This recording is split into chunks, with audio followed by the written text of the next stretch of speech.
It's March 29. Ukraine Media Center confirmed continues its operation. My name is Svetlana Shaparenko. Now we will be talking about the enemy strikes on the Dnipro hydraulic power plant and another energy infrastructure facilities, consequences for the industry and recovery. Joining us in our studio is Oleksandr Kharchenko, director at the Energy Industry Research Center.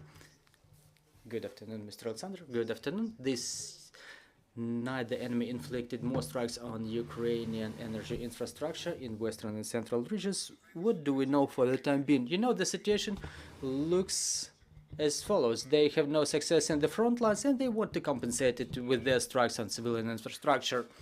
So we have to segregate all this thing in a number of parts. Well, the situation is really complicated now.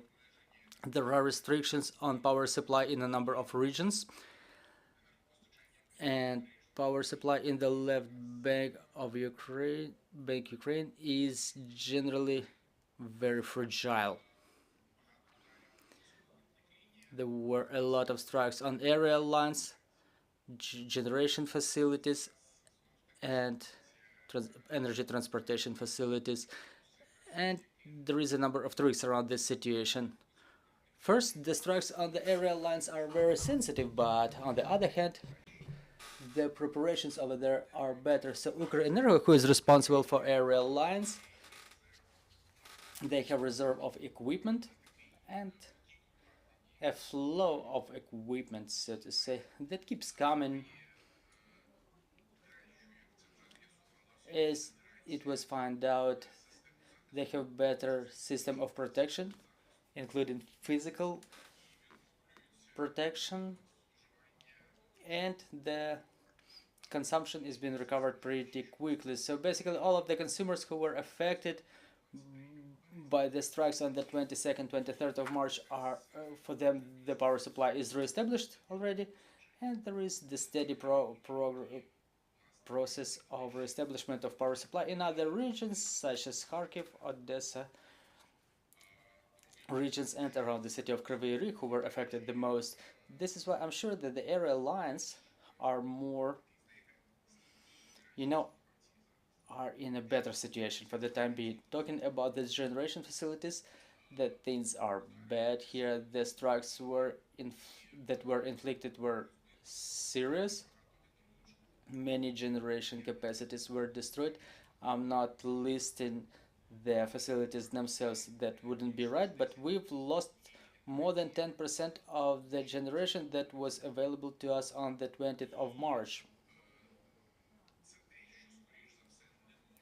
And most likely it cannot be recovered quickly, so this part will not be reconstructed probably even until the next heating season.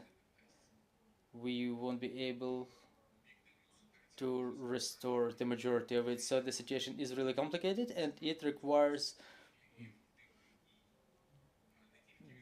the maximum efficient activities, not only from the power technicians, because where the things can be done quickly and where there is a normal management structure.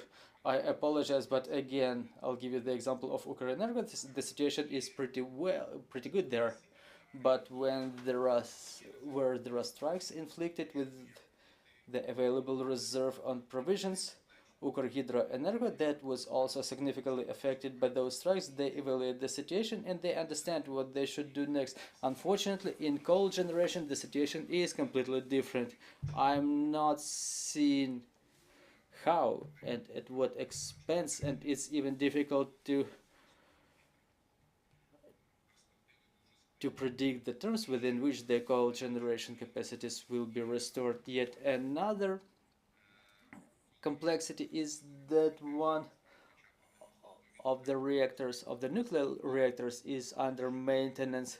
It was working within the last season not to the full capacity due to certain discrepancies. Those discrepancies resulted in certain developments, and currently we don't know when this gigawatt reactor back in operation is unfortunately unknown, which complicates the situation even worse. So it all may result in the following thing. Currently, we are lucky to be in the lowest peak of consumption. This season, traditionally, the consumption is pretty low, and the hydro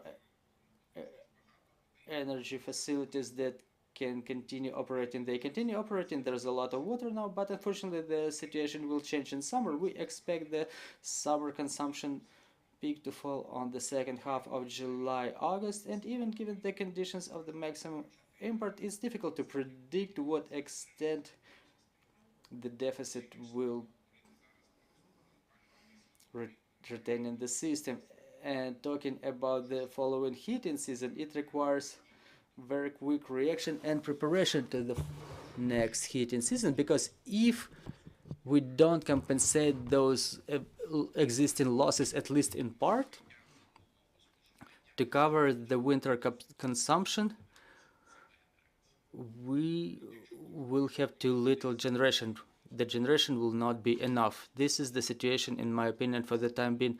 Does it mean that we should prepare to the scheduled power shutdowns in summer?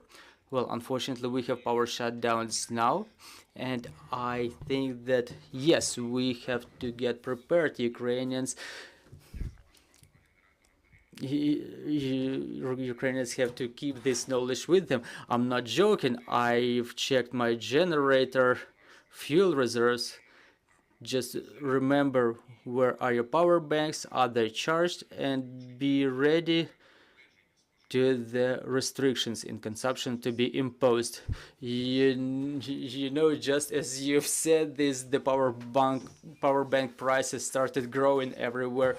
Well, we were expecting our energy infrastructure to be attacked during winter. Winter passed in a pretty secure manner, and during the first month of spring, the enemy started inflicting strikes on the energy infrastructure. You've mentioned that as they don't have success in the front lines, they start attacking our energy infrastructure, but there are more facilities that can be of interest to the enemy. But so why energy infrastructure? So I find it difficult to find any logic behind that. But my impression is that the whole winter they were trying to attack the aerial lines. First of all, they've realized that aerial lines are pretty well protected and resilient, and they've changed their strategy. They didn't make it on time, thanks God, because if we had these attacks back in February, they would result in more problems that we have now. So I think they just were not able to make it on time to reorient and to plan those attacks that have happened, because those attacks were very well planned.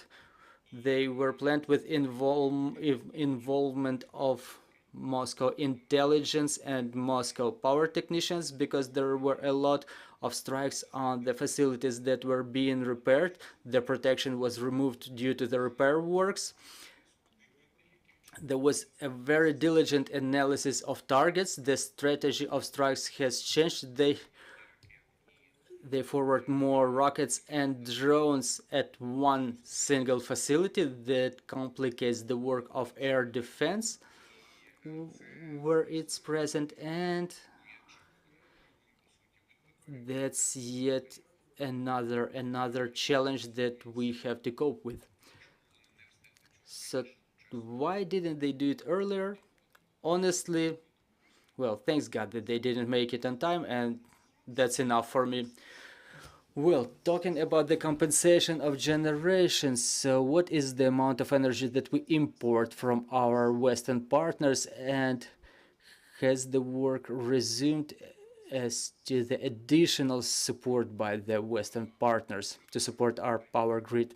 Well, talking about the first question, yes, we use our capacities that connect us with the European power infrastructure, and during some hours the indicators were at maximum, and that will be the regular picture for us within the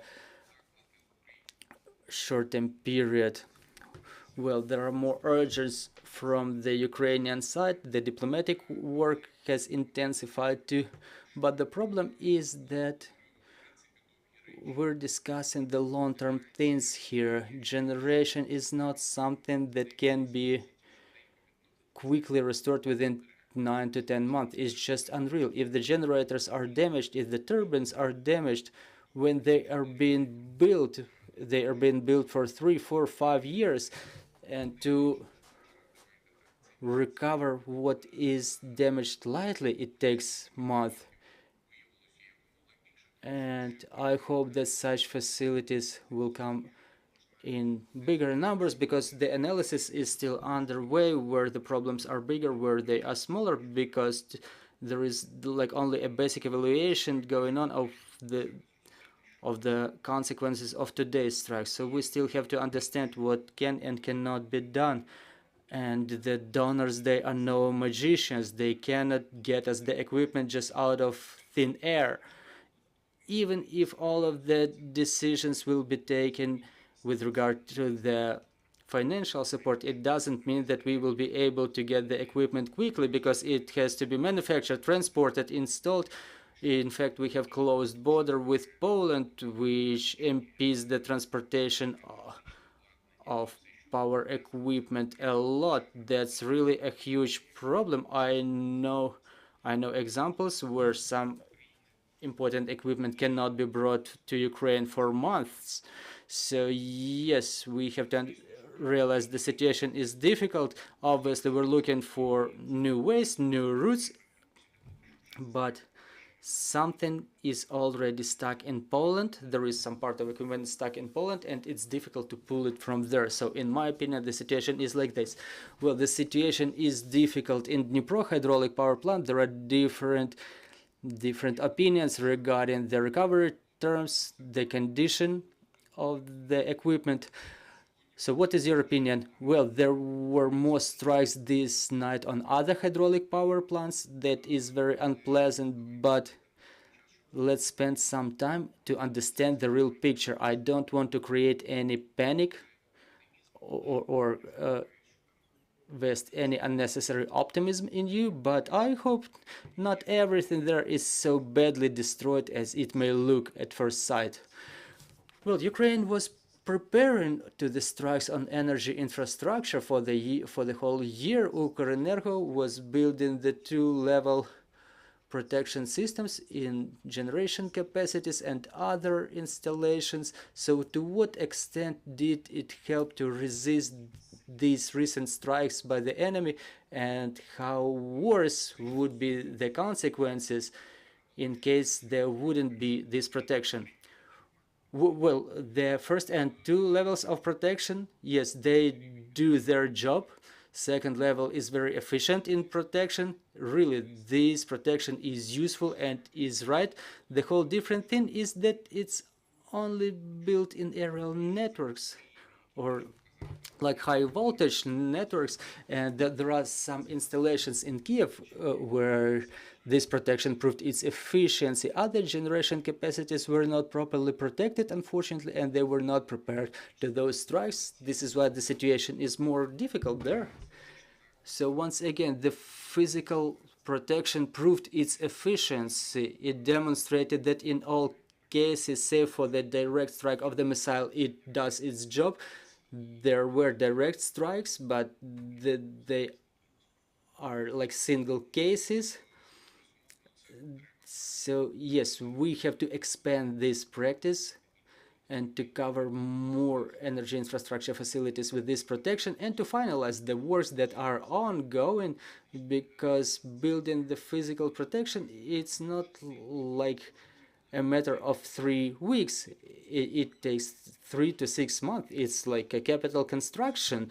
And for what I remember, the amount of concrete only for those shelters that were planned only in Ukrenergo, they amounted to 10 times more than Emirates spent as they were building Burj Khalifa, the highest building in the tallest building in the world. So that's a huge construction that takes months. It's important for us not to stop, but to continue installing the protection and to improve it. And the work is in progress all the time. Dear journalists, do we have any questions on the floor? Oksana Polishuk, Ukrinform. Can you please tell us what are the risks borne by the attacks on the hydraulic power plant during the spring flooding? Well, the main risk is the loss of capacity to generate electric power. So if you're asking about the threat of destruction of the dam itself, so no, I'm not seeing any such threat. And based on the comments of the engineers who work with Hydro and Ukrhydroenergo, their opinion is that those missiles and drones that the Russians use now, they are not capable of destroying the dam itself. So there is no such threat. Another question, please. Good morning. We already met last year many times, Mr. Kharchenko, Lorenzo Cremonesi from Corriere della Sera, and it is the same problem. But because I mentioned the fact that we already met, in the sense that the problem was very grave last year, very acute, the country almost blocked down. So can you first of all compare the situation today to the one you had to face last year, which was dramatic? The country was shut down. And also, can you give us an idea how much of your electrical system, power system is down? Last year you were able to give us even almost 90% at one point was down. Can you tell us what is the situation today? Maybe after I have another question, but let's see. Yeah, first of all, let me compare yesterday's situation and today's situation. The main difference is that strategy which Moscow terrorists used last year was to kill our high voltage power grid. And now we have an effective defense in high voltage power grid. We have full understanding how to opposite for attack in this direction and how to, in fast route, maintenance our high voltage. We have equipment, we have specially trained technical teams. We have a lot of algorithms prepared for this case and this scenario of attack that they already understood through this winter time that old strategy is ineffective right now. They will not obtain any blackouts or something like this through attacking only a high voltage power grid. And they refocus their strategy to kill our generation capacity, especially coal-fired generation, which is dangerous not right now, but in perspective. When they step by step attack our generation capacity and move them out from the system, and maintenance for this kind of rebuilding, I could say, for this kind of capacity takes years. It's not even months, it's about years. If you want to try to restore something, you will spend 1.5 to 2 years if you really have a big damage. It means technically our main problem right now in this sphere, in generation capacity, in lack of generation capacity right now. I already said that in last like 2 weeks, yes, like 2 weeks of intensive attack to generation capacity, we lost more or less 10–12% of available generation capacity, which is very sensitive for our system. Дякую. Чи є прошу наступне запитання? Thank you very much. Next question, please. Good afternoon. Well, we understand that the summer is no winter, but still, can we predict, can we forecast what will be the duration of shutdowns in case those force majeure circumstances take effect? Because we know that somewhere the shutdowns lasted for 4 hours, in some places it was more than 24 hours. And what facilities can be more vulnerable to such enemies' attacks? So let's divide my answer into a number of parts again, because as we say about the shutdowns, it can be an emergency shutdown due to an attack or some technical discrepancy, so it would be and then there would be scheduled shutdowns. So if we remove the emergency shutdowns because we cannot predict the attacks, and in Kharkiv, Odessa, and Kryvyi Rih, they have some restrictions on power supply for the time being because they were in circumstances of utmost emergency. Currently, the recovery works are underway, and quite strict restrictions are in effect there. Well, people don't have electric power from 4 to 6 hours per day, and they will be living under the same schedule for a couple of weeks.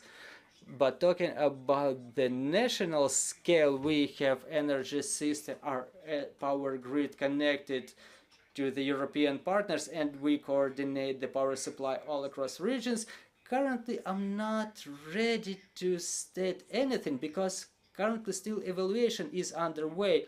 So we don't know what is completely destroyed, what can be repaired quickly. So I'm not ready to give you my opinion right now, but my feeling is that probably in July, August, probably we will have to impose restrictions for the industry when we will have to switch the industry to the night mode of operation when there is more electric power available, and probably in summer the situation can be also softened by the generation from solar power plants or something like that. Well, you're saying that the industry may switch to night mode of operation, but for what we know, the attacks are taking place in the night.